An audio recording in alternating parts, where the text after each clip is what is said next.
Well, g'day everybody, welcome back to the farm. This morning Luke is coming from the other side of town in the road train. He's going to swing past here and pick me up. We're heading over to Port Pirie to have the trailers roadworthy inspected today, so I'm going to jump in with him. We're going to head over there, see what they're going to fail those things on today. You fancy a pick-me-up this morning? What is that? What have you got here, man? It's a health shot, mate. 2 more shots first. Where's that from? I don't know, it's from the US, I think. Yeah, right. Might give you a light buzz. Yeah! So how's the confidence levels anyway? Medium. Not very high. I reckon it's about an 80-20. 80% chance of fail, 20% chance of pass. How is that even balancing on there, man? There's wheels on the corners on the outside. Don't turn too sharp.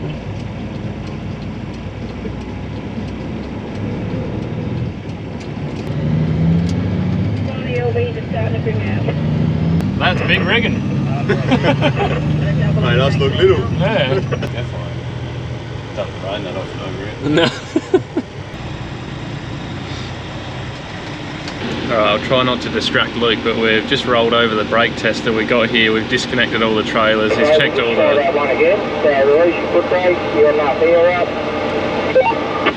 He's checked all the kingpins on the trailer. The dolly's already going to cop a fail because it doesn't have a compliance plate on the turntable. So we'll see how the rest of this goes.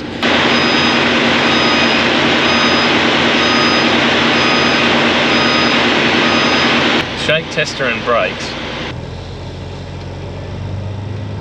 Things have gone well today. Things have gone very well indeed. They didn't go well. All 3 trailers, or the dolly and the 2 trailers, are all defected. Brake force. There's only 1 axle, I think, on the whole combination that passed for some brake related issue. He's done us for all the bushes on the suspension arms on the trailers, reflectors, a turntable compliance plate missing. And then to top all that off, when he was inspecting the trailers, he could hear a bit of an air leak coming from the truck, which when we were putting our foot on the brakes, we had a leaking fitting there, and this thing's just gone over the pits, so we thought that this would be alright, but he said, I can't let you leave here with that, I'm going to have to defect your truck. So we've been running around Pirie trying to find a fitting, and we got that done, and it's a nightmare. We got hours, tens of hours of work on these trailers to do, so it really does not feel fair.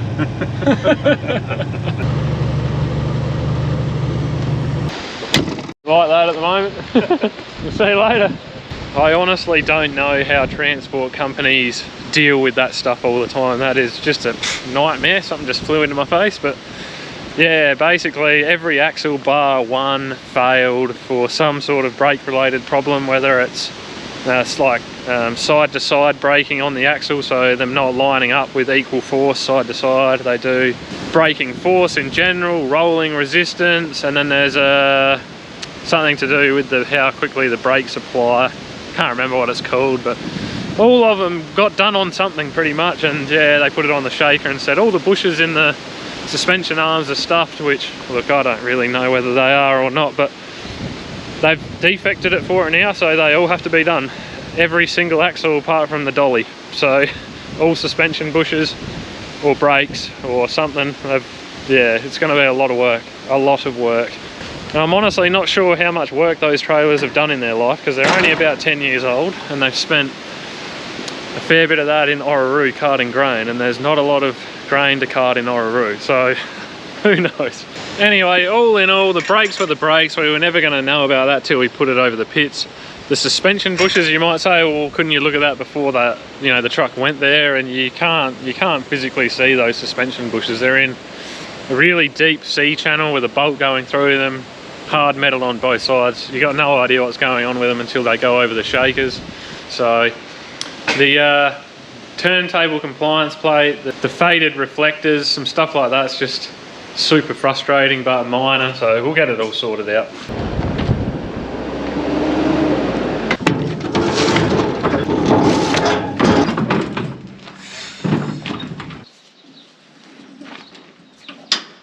I'm just going to grab a couple of oil samples off this thing after we did the wheel motor earlier in the year. I just want to make sure the oil's looking good, there's nothing unusual going through the system, because there was a little bit of crap in the oil lines when I pulled that front wheel motor off. So I'm going to get a couple now. Get one from the wheel motor, we'll take one from the tank. I might just fire this thing up and run it a little bit just to stir the oil up in the tank.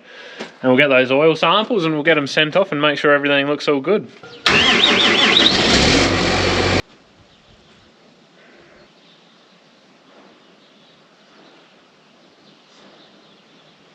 We'll just go for the low-hanging fruit here, the easiest one to get to.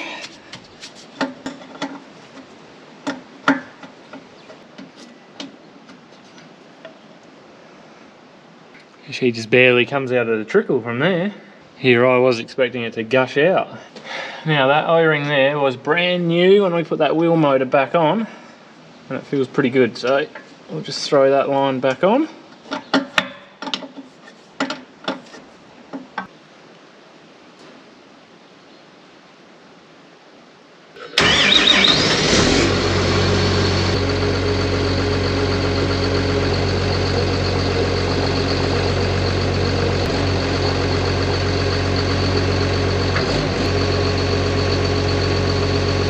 Well guys, got 20 brand new nozzles here that need to go on the sprayer. I got sent these for free.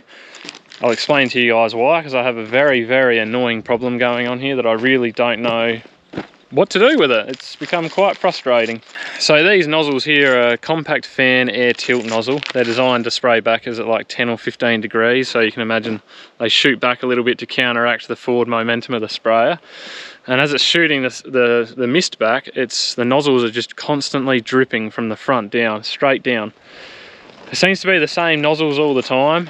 It's not all the nozzles, but the ones that do it just are repeat offenders. And I come down here, I've changed the nozzle bodies, I've put a new cap, new seal, new nozzle on, and nothing fixes it. They just continue to drip. And you can imagine you got your mist spraying back, and then you got these big drops going back through the mist. Well, it's going to be affecting your coverage. So I can't really have it doing that. I like these nozzles. I like the idea of them, but I might have to chuck them in the bin if it keeps doing this. But the guy that I bought them off's been very good to me, really. He just said, look, I'll send you out a bunch of new ones, change out the worst ones you know, and I'll take those ones back and we'll test them. I don't think there's anything wrong with the nozzles. I've got a feeling that it's something to do with these nozzle bodies, the way the water flows through them, or something. If anyone has any idea why these nozzles would just constantly drip, I'd love to know. But I have also checked the flow rate on the nozzles. Now I think it's like 1.35 litres at 4 bar or something. I can't remember the exact figures, but I got a couple of measuring jugs and I came out here and I measured them for a minute, and they were putting out exactly that amount, that 1.35 or around that area. So there was I couldn't find any issues with flow down to any of the nozzle bodies. I'm very annoyed, very frustrated, but we're going to throw a few new ones of these on because we've had some pretty extreme wind the last couple of days, and we're going to have some more, not tomorrow, the day after, and most of the weekend, I think. So I've got some spraying that I could get on with, and I think it's probably a good idea that I do because, yeah, we're really battling some pretty heavy wind at the moment.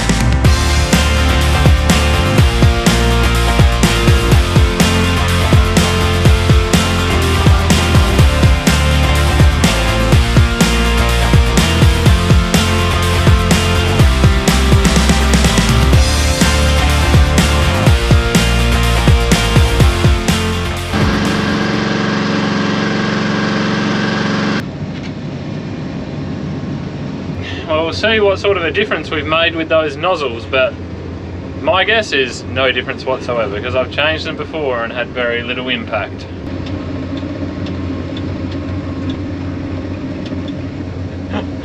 That is what you call a blown hydraulic hose. It literally just blew then as I was folding it down. So anyway, it won't stop me spraying this tank full. It's just when I'm trying to lower that end of the boom that it does that, and while I'm spraying it's just going to be in one spot. So we'll have to fix that in the morning, tomorrow morning I think.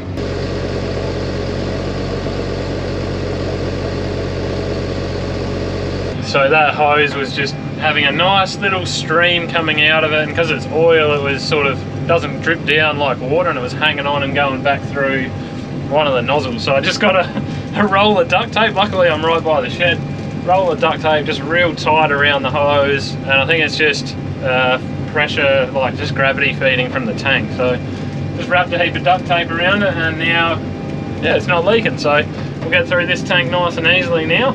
But that hose has gone all, like, it's like putty. Yeah, you feel it, and it's just gone all soft and horrible. So yeah, well, we'll probably do both those hoses, I think, and probably should do the ones on the other side as well, but we'll see how we go for time. Now, I was going to pull the pin on doing a tank full today because it looks a little bit gloomy out there, but honestly it's looked like this for a lot of the week, and it's just this sort of heavy cloud. It's had no rain in it. We've had sort of showers on the forecast and we haven't got a millimetre, so yeah, I just thought stuff it, maybe this will make it rain. But yeah, I do enjoy doing this broadleaf spray job. It's so simple. At the moment we're putting out 1 litre of amine per hectare, and that is it. It's the most simplest brew. It's got wetter in it. I don't need to add anything, so yeah, it's very quick and easy to fill up, and it's pretty non-stressful because it's not like trying to kill ryegrass and that. Broadleaf weeds are usually a lot bigger and a lot more surface area to contact, so you can scoot along and get through it pretty quick. And as long as it gets a couple of hours this evening, 2-3 hours without any rain, it should be fine. Even if we got a millimetre or two overnight, which is all they're saying, it's not going to be a big deal. So it's pretty cheap. It's about $6 a hectare to do this, so I just thought, you know what, stuff it, I'm going to get a head start because we're battling wind and whatever this weekend, and I just want to start getting through it.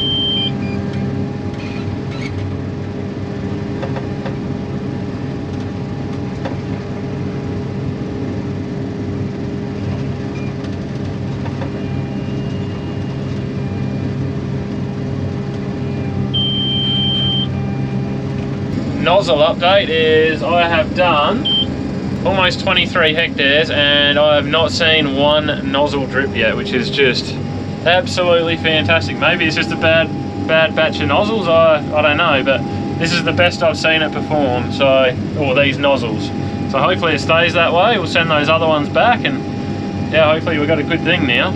But it is really nice to get over the top of the crop and see how it's all looking. This is a really nice looking wheat crop, to be honest. It's definitely a little wavy in spots and maybe a touch thin on the heavier soil. Just with the staggered germination, it's a little wavy. But yeah, overall, I mean, if this had the rain, I still think that this could do average.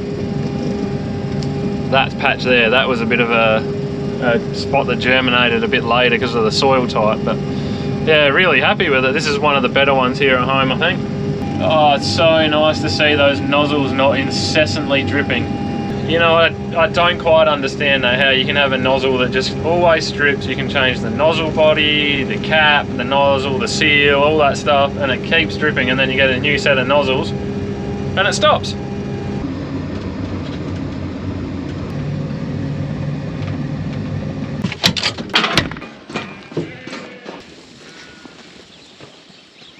Yeah, I'll just take a cheeseburger with a large fries, thanks. Maybe a rack of lamb.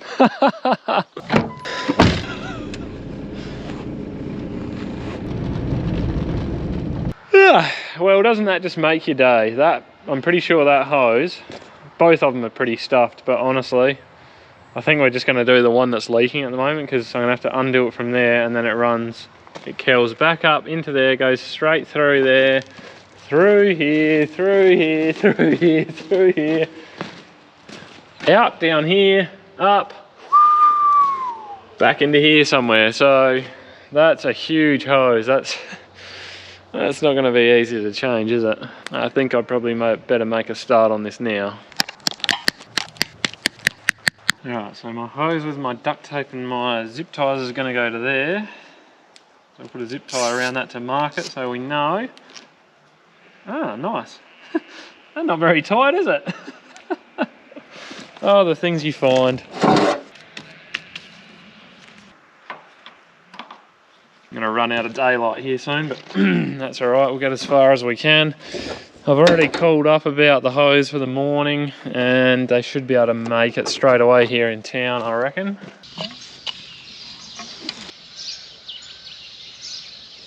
I did it.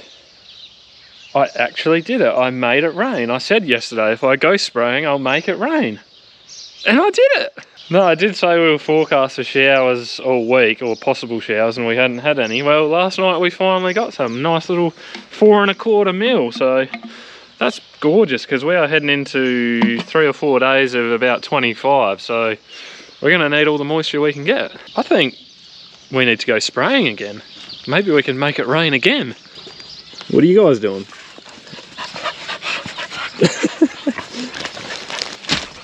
Nozzles and oil samples to send back. They're all filled out, ready to go. Just got to drop them off to the post office. But yeah, I mean, that rains. I mean, obviously it's good for the moisture, but it gives me a bit of extra time this morning to sort out those hoses. So I'm not in too much of a rush, because it's going to be a little bit sloppy out there and a bit damp to start the day. But I'm not too worried about that bit of spraying I did yesterday afternoon. That should have been plenty of time for that product to sit on the plants and get absorbed. It had a good 6 hours before it started raining last night. All right, so where are we with this hose? I had to pull this guard here off. That sits up along here, runs along there. So done that, cut all my zip ties. I have disconnected one hose here from the hydraulic block up there. They're both disconnected from down there, and I know which one's which and where it goes. So I think I've really just got one clamp to take off here, and then we can actually pull both these hoses through. I'm going to pull them both through, take them in, and I don't know whether I'll get new ones made or not. They're massive hoses, and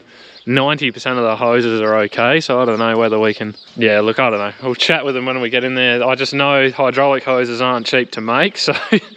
And especially when they're a good 10, 12 meters long or whatever that is, that's going to be, yeah, quite expensive, I'd imagine. But anyway, we'll get this other hose off here, pull them through and take them in. Not before a little health first, eh?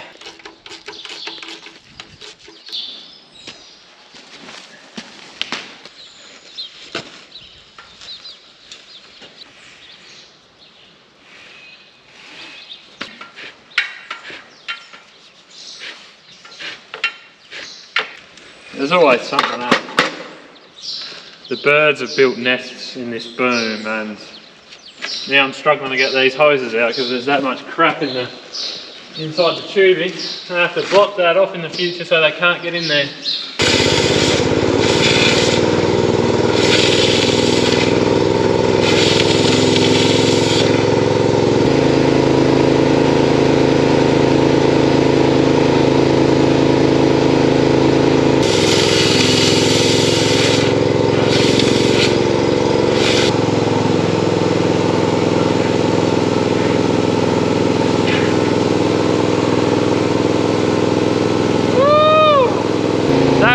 Problem I expected to have this morning. That took me a good half an hour of working that backwards and forwards, sticking the air nozzle up in there to get that out. That's ridiculous. I need to get busy on there and stop those birds from being able to get in that boom. That's the problem having an open front shed like this, but they're cheap to build and they store things. Alright, let's go get this sorted out. This is absolutely killing my day. That's alright, it's going to feel good when it's finally done and we can sit back down and get some spraying done.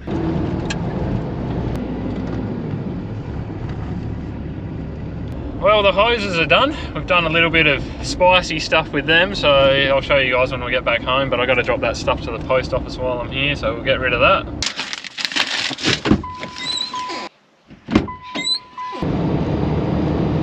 Alright, got our brand new hoses here draped out. I've just slung them up over here. What we've done, I've put a bit of spiral wrap around it just so these fittings don't rub on the hose when it's in the boom here. But what we've done is we've made a join about a metre, metre and a half from the end of the hose. So this is the section of hose that comes up through here and twists around and comes out, and that's where it went all soft and horrible because it has exposure to chemicals. So we've put a joiner here. So we've got this section here that we can replace in the future if the same thing ever happens again, because I've just forked out for two 12-metre hoses when 22 metres of it was fine. Nothing wrong with it, it was just a metre or so on the end of this hose. So if this ever happens again, we'll be able to just pull this section off and replace that. But have spiral wrapped the end where it's got to go through the boom there. So we're going to we'll try and pull these up through there now.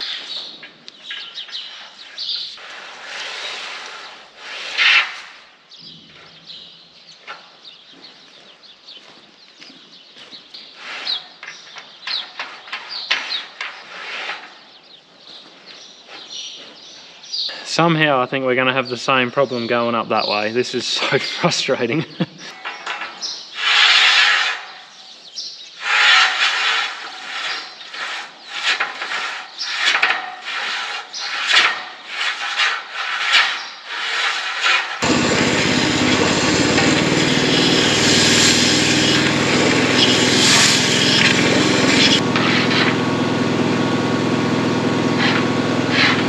Yes! Come on! Yes!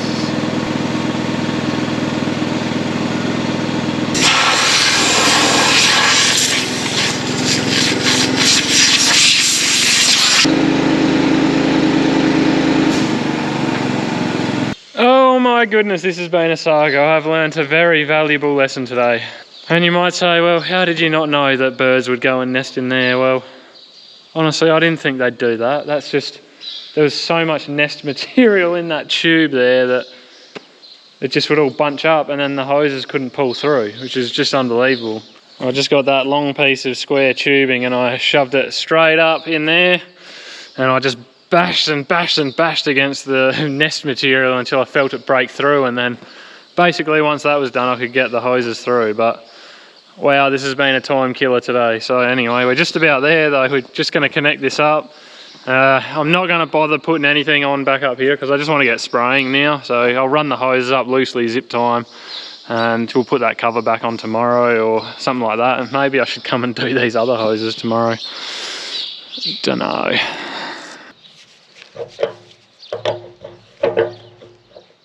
Well, I'm thinking that's all connected. Let's give it a go, make sure it works, get those lines secured, call it good for today.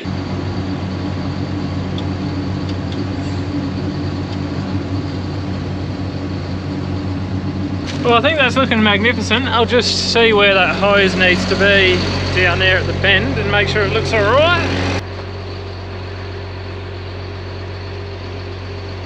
All right, I think that should be a good thing.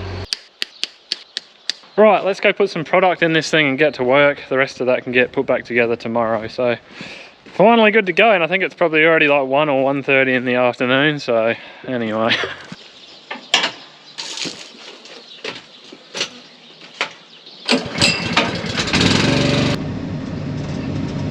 Once again, this is not what I had anticipated doing for this video, but that's just the way things go sometimes. So this is the paddock behind home that I put some drone footage up of earlier in the year. It was having a lot of trouble germinating in the end. Quite a bit of the seed we scratched up here had gone mouldy, the stuff that hadn't germinated. So I haven't really been back up here for a long time, so it's interesting to get over the top of the crop now. There is quite a few more numbers here than what I thought. It's maybe deceiving on the camera because it's so staggered and so far behind the rest of the crop. If it gets enough moisture on it, it'll actually grow a half reasonable crop here, I think, which is, it's nice to see because I kind of put it in the back of my mind and forgot about it and try not to think about it too much. First tankful is done. We shall refill and continue onwards. Who set you loose on the outside of the fence? Hi, Dad. Hello. Where are you going? Mummy's car. Car, where are we driving? Busy? You're going to Busybug's setup? Yeah. Oh, that's going to be too much fun, isn't it?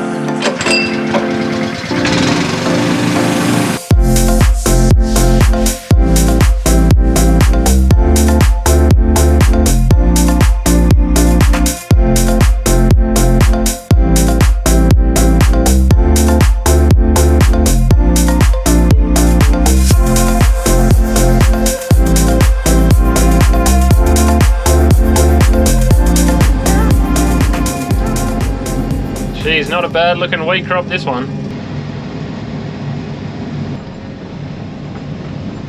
Well guys, I think I'm going to pull the pin because it is super calm out here, and I've only fallen about 25 hectares short of what I wanted to get done. So I don't know, if I'm feeling motivated, the breeze is supposed to pick up this evening, maybe I'll head out and do it because it's like an hour's work, and then all the wheat is done by home here, so I can forget about it, but we'll see what happens. So with all that being said, just want to say thanks to everyone for watching. We really do appreciate it. If you want to support the work we're doing here, just consider liking and subscribing because that really helps us out.